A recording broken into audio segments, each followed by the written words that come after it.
In the medieval lordship of Tir Iarll, or the Earl's land. Tir Iarll lay in the ancient Welsh kingdom of Glamorgan and stretched from the River Garw in the east to the River Avon, which flows to the west of Margam. People have lived in Tir Iarll since the earliest times, and many thousands live here today. In 1471, however, the lordship of Tir Iarll was very different indeed. It was a land where wild animals roamed through ancient forests, and monks carried coal down the River Garw in small boats. Far fewer people lived here. It was a land of farmsteads and a few small settlements scattered throughout. One of these settlements, built around its 12th century church, was Betws, a village of great importance in Tir Iarll.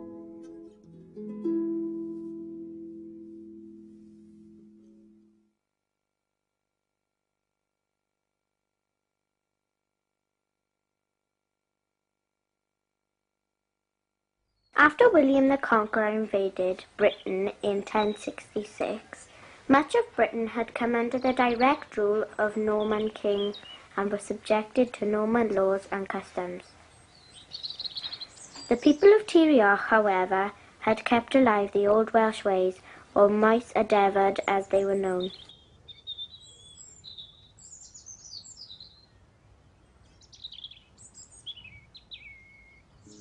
At the heart of this way of life were people called bards. A bard was many things. He was a poet and a musician. He was a man of great knowledge, a historian who travelled the land, entertaining the people with songs of ancient kings and battles. Our story follows a day in the life of one such bard who lived in the village of Betws in Glamorgan. His name was Gruffydd ac Dafydd Fychan.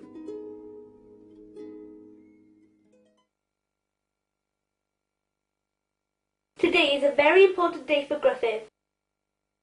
Throughout the year, a bard had to perform at feasts and weddings and at ceremonies called gorseddau, which were held on special days.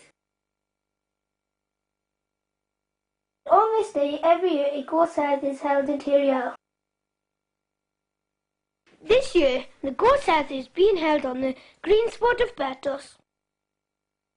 There's your breakfast, Gruffydd. Extra happens too. You've got a big day ahead. Have you finished your poem yet? Not quite. I can finish it later. I have to give young Reese his lesson first. I wonder where he's got to. He should be here by now.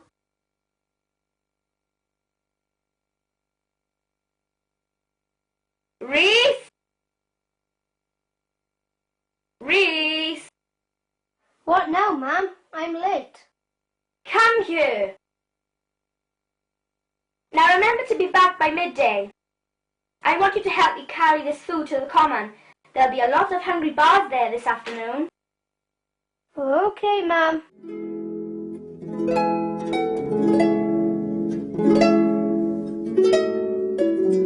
It was every bard's duty to take under his guidance at least 3 pupils, known as Arweinyddion, who would study the art of bardism.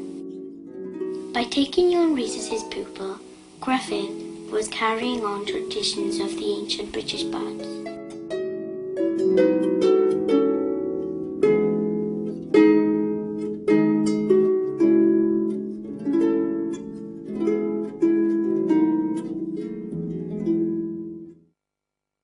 The earliest bards lived way back in the mists of time, when the ancient British kings fought heroic battles to defend their lands. The bards would compose poems and songs about these kings and their battles.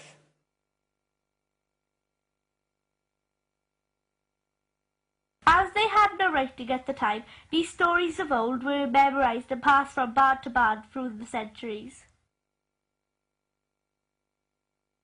The bards were also given many more duties, and Rhys would have to study for many years before becoming a bard himself. Prynhawn da? Ha ha ha, bore da, Gruffydd. Sorry. The first thing Rhys would have had to study is the Welsh language itself. He would learn what all words meant, where they came from, and how to use them. Once this was mastered, he would then learn of the different types of bardic poetry, which had very strict rules regarding how they were written.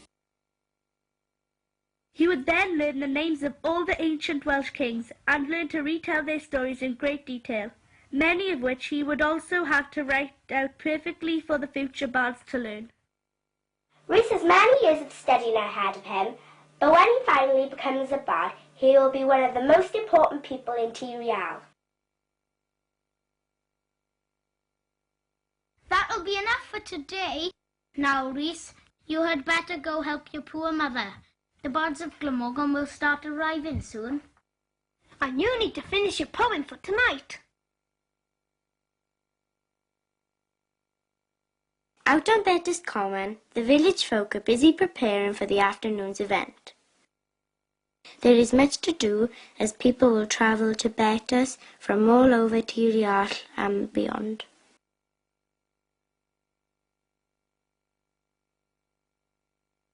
The bards themselves were used to being on the road. They would spend much of their year travelling by horse and cart throughout Tir Iarll in the circuit known as Clara. They would visit the homes of noblemen and important people, where they would be given food and bed for the night. In return, they would delight the people gathered in the great hall with their poetry and songs. They would always receive a warm welcome, as their tales were often very entertaining, and they kept the people informed of the news from other parts. Gruffydd will be performing at a feast tonight at Cefnydfa, a manor house near Betws, and he is busy finishing the poem he is writing specially for the occasion. A bard would have to learn to write different types and styles of poem before he was allowed to perform in public. Some poems would tell of the great deeds of people of the land. Sometimes the bard would write a poem boasting of his great knowledge and skill as a poet. A bard would also regularly write poems and songs praising the lords of the land, and in return they would provide him with all his needs.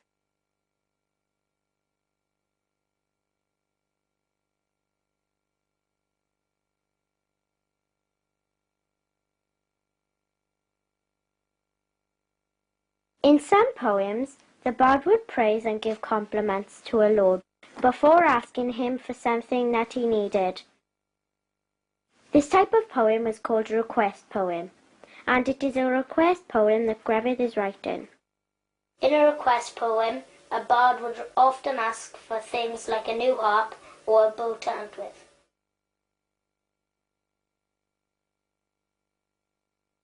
Gruffydd is asking for a new horse. His horse Blodden has been a good and loyal friend over the years, but she's getting too old to carry him on his journeys anymore. Finish. Time for you to take it easy, old girl. Whoa, if you eat that, you could say goodbye to your retirement. On Betws Common, people are starting to gather and the bards themselves are starting to arrive. First to arrive is Gwilym too. Gwilym is one of Tir Iarll's most important bards, and he is famous throughout Wales for his great knowledge of history. For many centuries, Tir Iarll had produced some of the finest bards in the whole of Wales, such as Rhys Goch. Rhys lived at Llywdarth Manor near Llangonide and is best known for the great love poetry he wrote.